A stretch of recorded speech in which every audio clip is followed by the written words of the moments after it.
தண்ணீர் தேடி காகம் மிகவும் தாகமாகினான். ஆனால் அவனுக்கு எங்கும் தண்ணீர் கிடைக்கவில்லை. தண்ணீர் இல்லாததால் அவன் சாகப் போகிறான். ஆஹா! கடைசியில் அவன் ஒரு குடத்தைக் கண்டான். மகிழ்ச்சியுடன் உடனே அதற்கு பறந்து சென்றான். ஆனால் அந்தக் குடத்தில் தண்ணீர் மிகவும் அடியில் இருந்ததால் காகம் அதை குடிக்க முடியவில்லை. அவன் குடத்தை உடைக்க முயன்றான். ஆனால் முடியவில்லை. மீண்டும் மீண்டும் அதை கவிழ்க்க முயன்றான். ஆனால் முழுமையாக முடியவில்லை. அப்போது குடத்தின் அடியில் மிகவும் சிறிது தண்ணீர் இருப்பதைக் கண்டான். சுற்றிலும் பார்த்தபோது சில சிறு கற்கள் கிடக்கக் கண்டான். அவன் அந்தக் கற்களை ஒன்று ஒன்றாக எடுத்து குடத்தில் போட்டான். அவ்வாறு போட்டதால் தண்ணீர் மேலே உயர்ந்து குடத்தின் கழுத்து வரை வந்தது.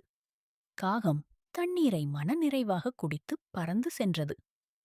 கதையின் நெறி: மனம் இருந்தால் மார்க்கம்